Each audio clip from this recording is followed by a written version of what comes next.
Well, I'll let you all introduce yourselves again and bring some background to your role. I mean, first of all, Jeff and Cynthia, thank you so much for having us in your beautiful office on this beautiful San Francisco day. But yeah, let's start with intros, and then I know we have a clip that we want to play.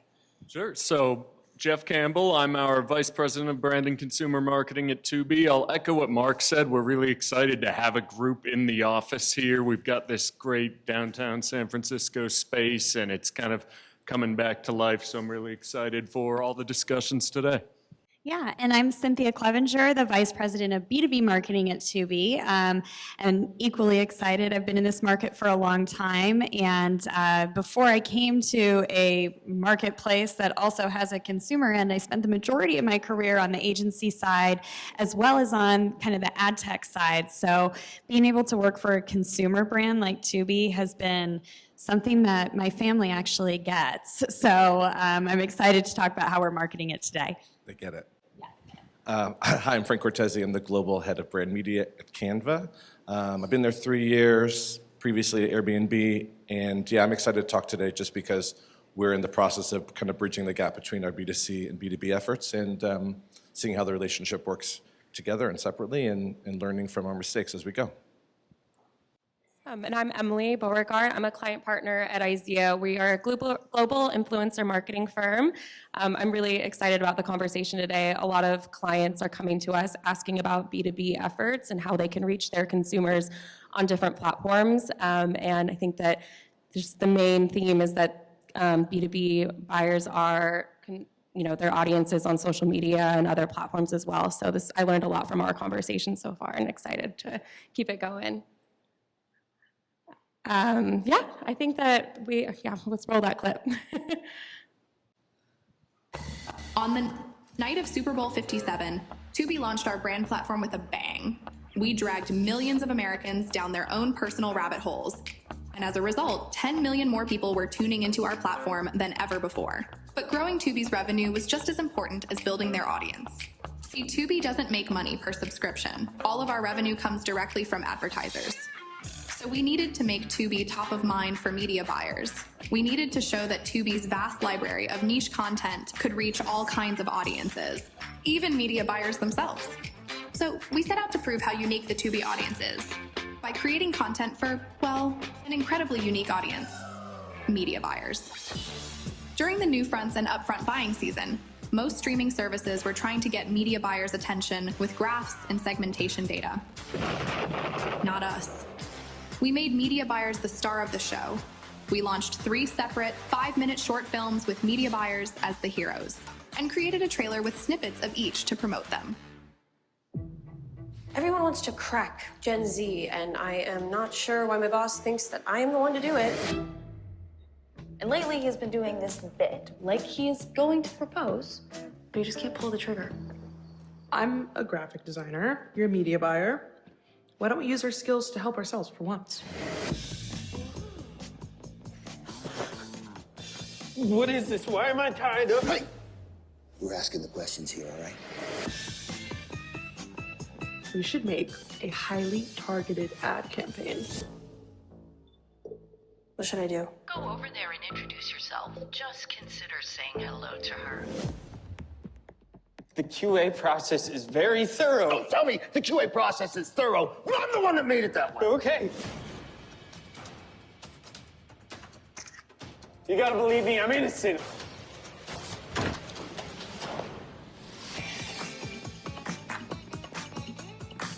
Unless it says final, all caps, it's not the real thing. And just like any other Tubi original content, it was treated like a cinematic launch, complete with trailers and billboards canvassing the block where new fronts happened. Once we had captured their attention, we delivered our hard-hitting, rational messaging about our audience demographics, appearing all over trade press and LinkedIn. We proved that we have unique audiences that are worth media buyers investing in, and that our content appeals to anyone, even the media buyers. So good. I love that so much. That campaign is such a creative demonstration of how the coordinated tactics of B2B and consumer marketing came together. Tubi, can you share some background on your position in the entertainment industry and why there was such a need for an approach like this? Sure. So I didn't realize that was such a long case study, but it really exemplifies everything that we did so well. And I think, you know, Tubi is right now the most streamed AVOD in the US. We have over 74 million monthly active users. Our scale is undeniable. Is that compelling to you? Like, that doesn't really, that's not an entertaining thing. That's a graph, that's a number, that's a chart. And so we can hammer home on all of those stats that we want, but like you said at the beginning, our buyers are people. They are consumers of streaming. They watch shows that I watch, right? And so we really needed to bridge the gap with an emotional connection. You know, we have this amazing community of streamers. Jeff can attest to that on all of our comments, on all of our social stuff. But if you're not a Tubi user yourself, you don't get it. So the Super Bowl was a huge tipping point for us on the B2B side because we had literally the world stage to get our message out and tell people what was unique about Tubi. And then this campaign kind of took that a step further to hyper-target it to the B2B community, but without losing our brand tone, equity, and message. So it was a really fun campaign, and Jeff and I pretty much work together on every single project, be it B2B or B2C, so that we're always kind of in lockstep there because we are one brand. That's awesome. And now I want to see like the full movies of all Oh, three they're of on those. Tubi. You can go look for them. We're in the credits. I'm not going to lie. So is Mark. We're producers. I don't have an IMDb page yet, though. 15 minutes well spent. That's awesome. Well, Frank, CANVA's product is essential across so many types of users, from professional designers, social media managers, even to me planning a birthday party. How do you express your value proposition across your consumer base, and how is that evolving? Yeah, I mean, CANVA's mission's always been to empower the world to design. So I think that's manifested itself differently over the course of the past few years. So product-led growth really started with everyday consumers making birthday cards, content creators using the platform, social media marketers kind of finding it and kind of using it to leg up at work, and students and teachers really using the platform to both teach and to do projects on for the classroom. But I think now, over the past couple of years, we've been really focused on knowledge worker audience, and for us, that really just means anyone who uses a computer to create visual communications to kind of sell their idea in the workplace. So that's really worked well for us over the past couple of years, but as we kind of get bigger and get into more and more workplaces, you'll see us kind of also be talking to enterprise decision makers in new ways that are really going to showcase the value prop to them, a different value prop probably, more about security and maybe some things that are not as interesting to consumers, but I'd say the same thing, like we really want to focus on keeping the kind of playful brand tone that we have while still being able to be seen as like a serious workplace tool. Tubi, with being a newer entertainment platform and really breaking through the noise to reach consumers with last year's Super Bowl campaign, how are your audiences and the way that they engage with your platform different from other streaming services, and how can advertisers benefit from that? So much of streaming relies on the latest trending series, and we're built different from that. We're not trying to get everyone to tune in to the exact same thing Sunday night at 8 p.m. Our library's built to take you down your own personal content journey, and you can find your own passions, whether it's Hollywood blockbusters, like 90s nostalgic series, a passion you're just discovering, but like Frank and I probably aren't watching the same thing on Tubi tomorrow night. And that's what makes us different. It's a rabbit hole, if you will. So when we had the opportunity to introduce our brand at the Super Bowl this year, we made sure to do it in a bold and exciting, unmistakable way with that, you know, statement piece, that rabbit hole commercial that appeared in halftime.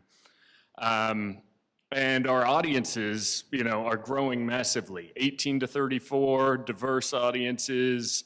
We have over 70 million streamers monthly, 33% of which are not reachable on other AVODs. And we've maintained 1.3% of TV minutes since the month after the Super Bowl. So very exciting time to be in this space and have that entertaining journey for different people.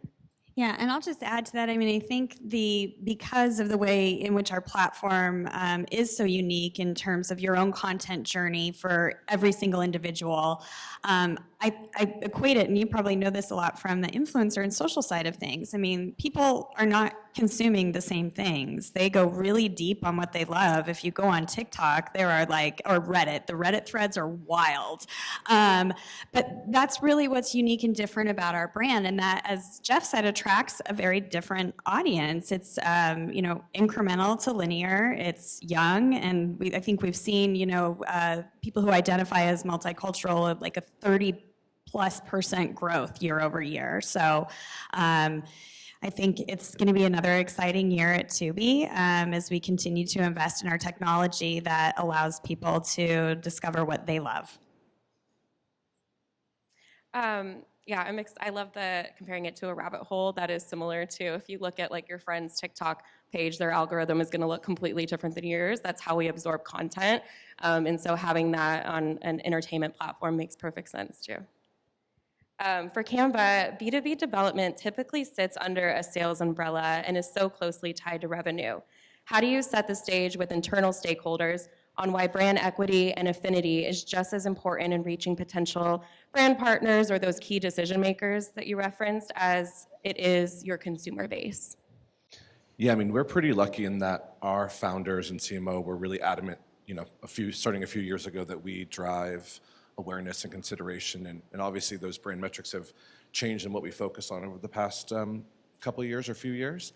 But I think what we've seen is that when we do drive awareness and consideration and the perception that CANVA is good for work with knowledge workers, innately that's inclusive of enterprise decision makers, it's inclusive of everyone that's using a computer, the office.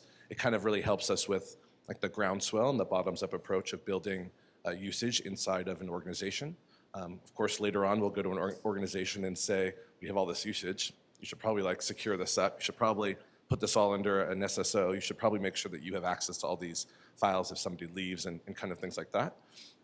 But I think as we grow, the metrics kind of change, and we're also lucky in that we have an MMM that we've worked on the past couple of years where we actually see incremental return on ad spend from an MAU perspective, from a revenue perspective, so we can kind of look and show the halo to folks in finance, folks in the performance team, to really validate the spending that we're doing, and also to just literally look at channels to see which channel we should invest in more in, and which channels we should, add incrementally throughout the course of a year, when money innately comes flowing when we need to go spend it. So we've kind of had the best of both worlds on that side of the house, and I think we're seeing pretty good results in, making sure that an enterprise decision maker or a knowledge worker knows what CANVA is before we're going into the office and trying to sell a product. Right. Tubi has been so successful in amassing a huge consumer base and staying on the pulse of what audiences are seeking in entertainment. How do you set things up internally to successfully take advantage of those lightning in the bottle moments in culture that you can't really plan for? So I'll credit our super talented social team for just being on top of trends as they develop, and our creative agency of record, Mischief at No Fix Address, who was just awarded Adweek's U.S. Agency of the Year. But we task our teams and our partners to push boundaries. That's in the brand DNA. So becoming a trending topic on Twitter in the fourth quarter of a tied Super Bowl next to Pat Mahomes is lightning in a bottle by design, like creating that boundary pushing moment. But then being on top of culture as it develops, like when Travis and Taylor Swift's relationship was blossoming, our social team built a content container called Trailer and built a social strategy that we put into market as Taylor showed up to Bears at Chiefs. And, we were able to talk about it with influencers within our own platforms. So we intend to do that every day we can. And our library gives us the opportunity to do that. We have tons of Swiftie content. We also have 4 David Beckham documentaries and Bend It Like Beckham. So when Netflix released their miniseries a few weeks ago, we were able to be on trend with that topic, sharing what's available on Tubi as well. Yeah, I would just say, like, our library is over 200,000 TV episodes and movies. So, like, if there's something happening in culture, there's very likely a chance that we can surface something up that's relevant, which is an incredible gift. So, There's an episode somewhere. yeah, there's an episode somewhere. I'm just waiting for Flavor of Love to pop back up because I got a lot of that content. Yeah, I'll have to find out more about the Swiftie content too. So, well, I know you all have incredible backgrounds that have fostered your current roles. Are there any standout learnings that you've gleaned due to alleviating some of the blinders that can sometimes exist when you're working under just brand marketing or just sales? Yeah, I mean, I can answer that. I think similar to Frank, I'm really lucky that Tubi as an organization values brand and sees the value in, in building equity in something that will end up influencing business decision makers and consumers, right? So I think key learnings are, we definitely root everything that we do in data. So it's a little bit easier to talk about investing something like creating 3 short films that we had to produce and get our agency to do when we can clearly see that, advertisers' biggest hesitation for investing as Tubi is because they didn't really see us as a big consumer brand, even though we are. So we work with advertiser perceptions. We're rooting a lot of data that actually show that. So it's a lot easier to kind of sell through ideas. And then to Frank's point, measure them on the outcome down the funnel. So. I'd just add that it's really clear that a rising tide lifts both ships. So consumer success means opportunity for advertisers. Success in advertising allows us to invest in the consumer.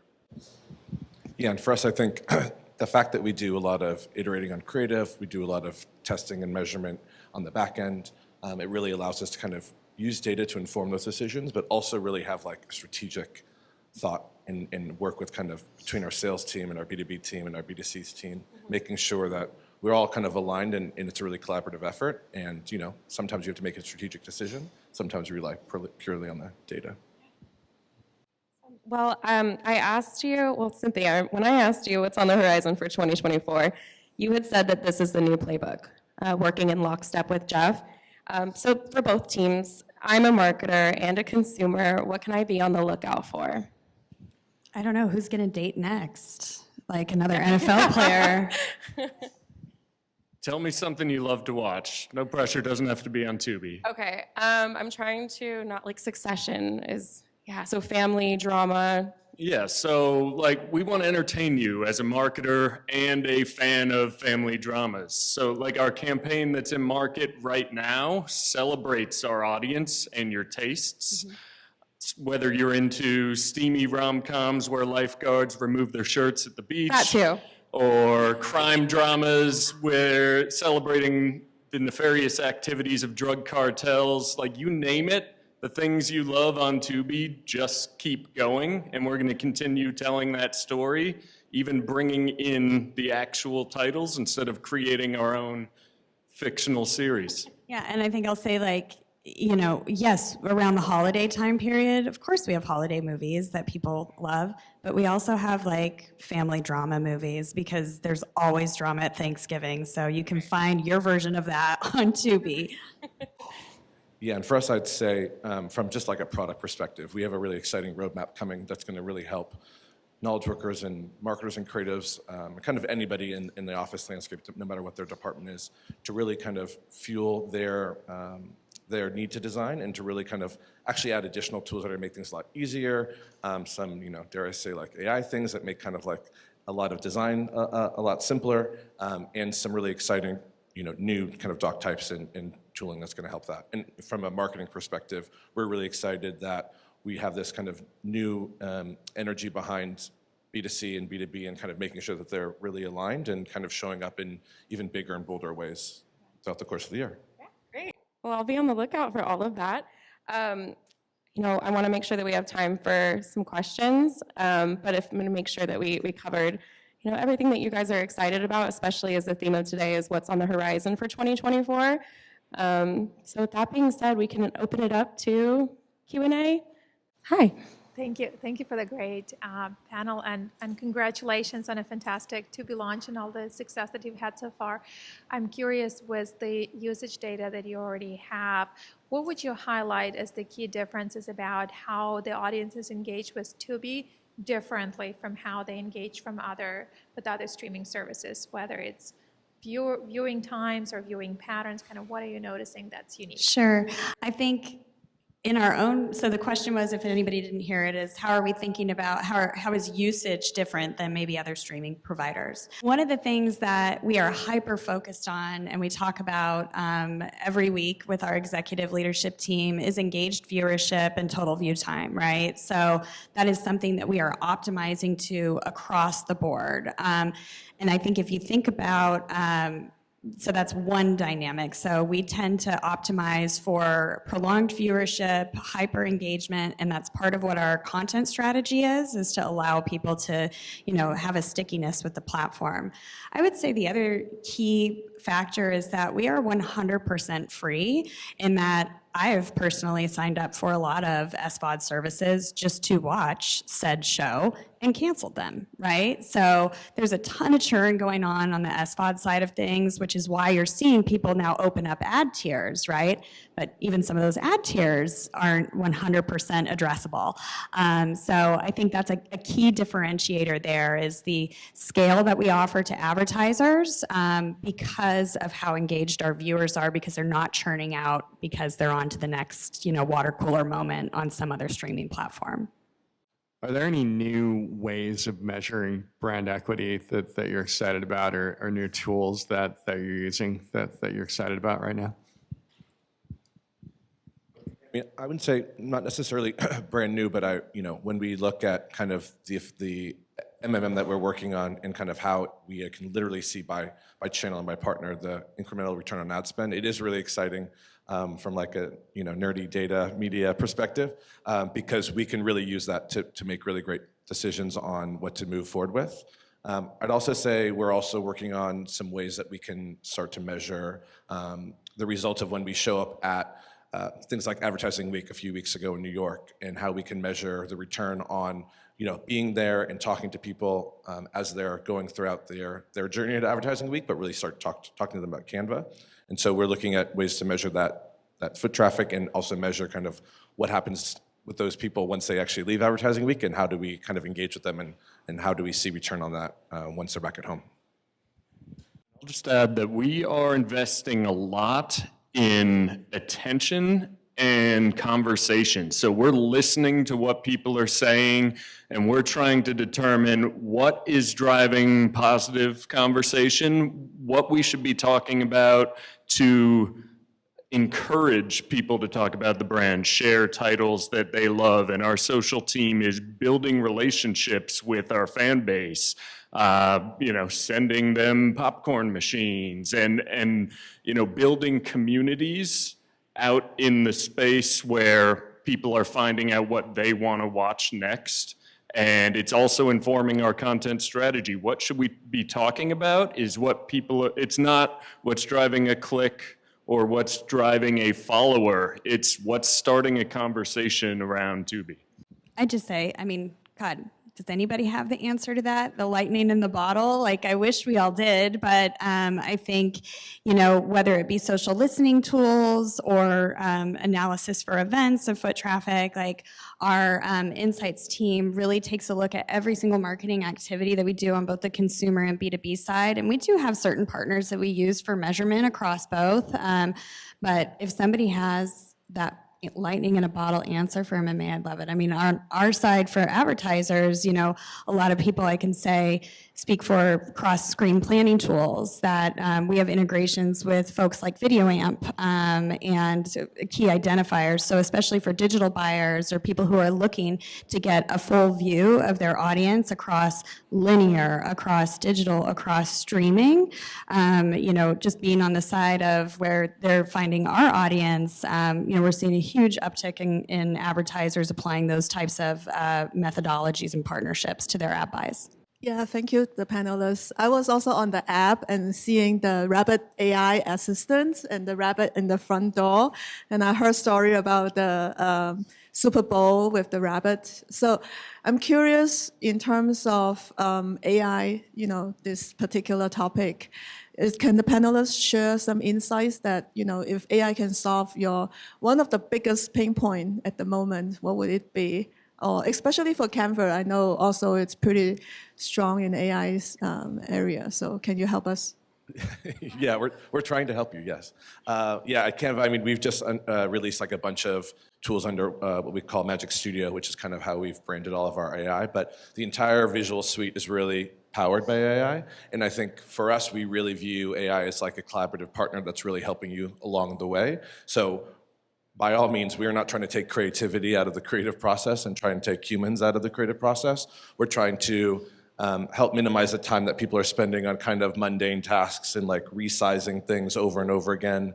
We're also trying to help you kind of start inspired by letting us know what you're going to start, what you're trying to work on, and then we'll kind of suggest different presentation methods and different social posts and things depending on what you're looking for, and that you obviously have the power to kind of create and to adjust and to continue asking us to help if you want, but also we're just here to kind of surface those tools to you and then really let that fuel creativity.